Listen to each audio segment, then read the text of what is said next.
Topping today's news, the government holds a workshop on the new Public Procurement Act, Disney getting closer to its inaugural voyage to Eleuthera. Sir Franklin shares his views on the gas margins and land policy, and IHOP has officially opened its first location here in the Bahamas.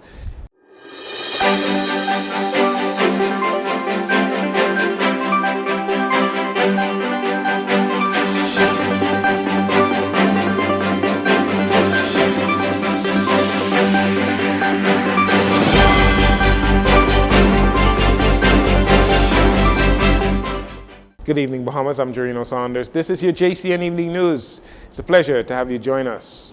As it relates to the Davis administration's adjustments to the Public Procurement Act, a workshop was held to give Bahamians a walkthrough guideline on the changes made to the procurement process, particularly the e-procurement website, as the government attempts to digitize the process. Financial Secretary Simon Wilson in the Ministry of Finance explained how public procurement is expected to be conducted in the future. He spoke optimistically on the changes made. As a member of the Financial Secretary's Council, Roberto Ariello, he also chimed in on Zoom during that workshop.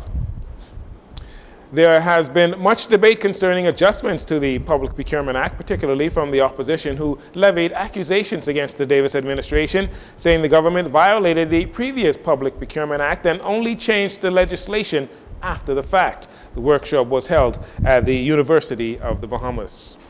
The Lighthouse Point cruise port on Eleuthera will welcome its first Disney cruise ship in June of 2024. The port opened last year as an exclusive port for Disney Cruise Line passengers.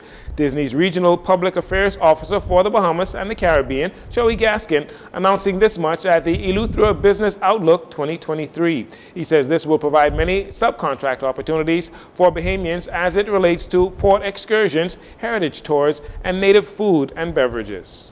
We committed very early on as we negotiated the Lighthouse Point, a sale of the private property that is Lighthouse Point with the government of the Bahamas and the real estate agent, that we wanted to include Eleutherans, particularly people from South and Central Eleuthera, in the opportunities that this development will create, both through the construction phase and in our operation.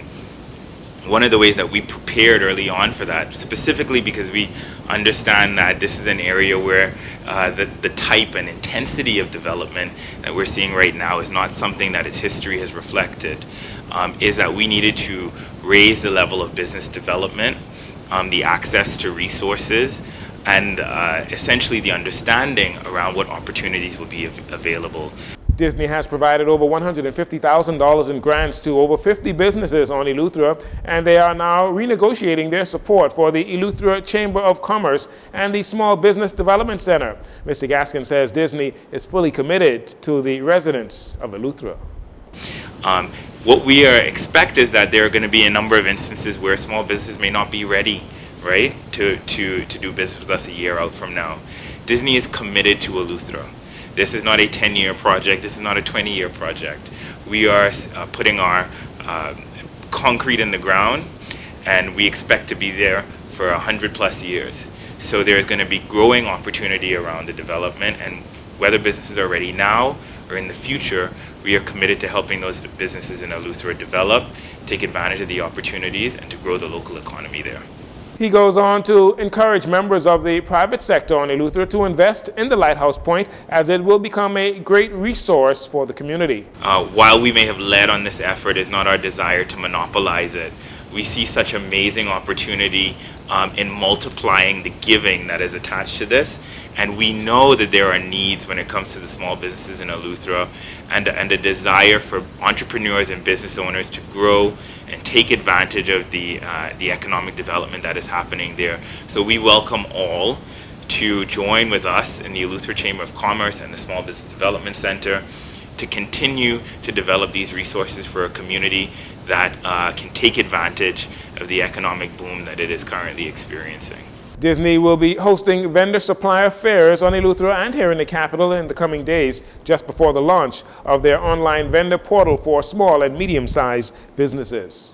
Negotiations between petrol wholesalers and the government came to a pivot when Prime Minister Philip Davis asked stakeholders in the industry for 2 weeks to come up with a solution to a matter that has been ongoing for some time now. As an industry stakeholder, Sir Franklin Wilson spoke with Jcn News regarding the most recent talks between the government and the wholesalers in the petroleum industry, keeping in mind the end of the 2-week grace period is upon us. I am aware of the fact that the government has engaged the wholesalers, and the chief executive officer of a company that I happen to chair is a part of those discussions. We have indicated our position to the government. Presumably they will take those into account. The public may be interested in knowing the wholesalers have two basic products. One is diesel and the other is gasoline.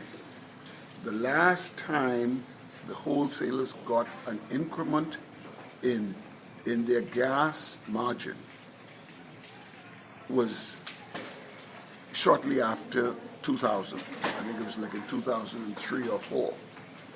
The last time they got an increase in the margin on diesel was, I think, 1972. Obviously, that creates a lot of problems. Serious problems.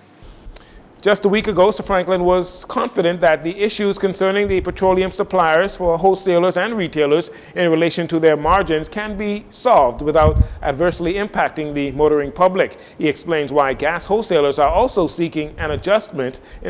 So we understand what the retailers are saying, but this is a more complex matter.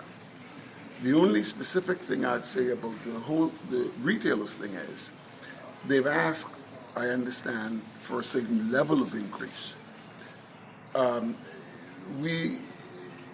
It would be helpful, I believe, to the national interest if they could produce some creditable analysis as to how they got to what they're asking for. See, you're not just asking for something. They were kind of specific in what they're asking for. But I do not recall them having ever produced any report or analysis to support the basis of their request. Sir Franklin serves as the chairman of the Freeport Oil Company Limited, also known as FOCO. The highly anticipated and long-awaited International House of Pancakes, IHOP, finally opened their doors this morning. The pancake restaurant food chain is the first of its kind in the Bahamas and welcomed scores of Bahamians who braved the night as they camped out for the restaurant's 10 a.m. opening at the Mall at Marathon. This family was there since 7 p.m. on Monday evening. The reality is, a few months ago, Burton came and asked and partnered rather with the Department of Labor to put on a job fair. And the staff, the individuals that came, they were so poised and ready to hire that today there are over 100 Bahamians employed here at IHOP. And so, to me, it speaks volumes of the partnership with the government and the private sector. IHOP started back in 1958 with two brothers who wanted to bring pancakes to the international world. And hence we have IHOP. And as every Bahamian knows, you can't go to Miami unless you go to IHOP. And so I am so pleased that as Bahamians, we don't need to go to the United States anymore to go to IHOP. We have it right here. The new franchise is making way for over 100 jobs. Minister of Labor and Immigration Keith Bell thanked the franchise for keeping Bahamians in mind. Okay, so we planned the whole thing. We were so excited to know that IHOP is actually coming here in the Bahamas because we have experienced them in the United States. So we say coming here, so we have to make this an event. So we planned to come here at 5, but we didn't reach here until 7 p.m. yesterday. And I just can't wait to have my favorite thing. Well, I have many favorite things on the menu, many of them. But my favorite is whole wheat pancake with strawberries and whipped cream. I can't wait. It was a real experience. I mean, we just used the time wisely. We sat down, we spoke about different things, and the time just flew right by. Yes, there's an incentive. They have a incentive at IHOP here. They say they'll give out free pancakes for a year. So what me and my wife decided is we'll get that price, and then we'll pass that on to some of the underprivileged persons and the homeless people. As we get them, I'll just pass in the areas where I know they are, and I'll just give them our pancakes for the whole year. For customers who had been waiting in line, the wait was not in vain, as IHOP confirms its first 200 customers will receive free pancakes for the next year. IHOP Bahamas President Burton Rogers was overwhelmed with the morning's turnout. I'm sort of happy. I'm happy for it. It's a big crowd, so yeah, it's a little overwhelming. But you know, we're gonna give the people what they want, offer them a great product.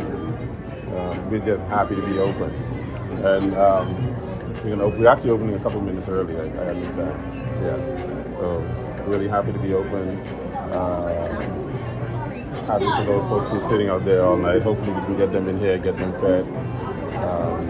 But thankful for this moment, thankful for this day. The Marathon Mall location is the first installment, as more locations may be added in future, with the goal of branches being open 24 hours a day. And currently they're open from 7 a.m. to 1 a.m. daily. And finally, in this segment, 2 American cruise ship passengers are in police custody after cruise ship security contacted the Alistown Police on Bimini. Police on Bimini arrested a 46-year-old male along with a 37-year-old female after they were found in possession of 7 multicolored packages containing an assortment of snacks infused with marijuana by the cruise ship security. The pair was arrested shortly before 10 a.m. on Sunday. Investigations continue into this matter. We'll take a break here. We'll be right back.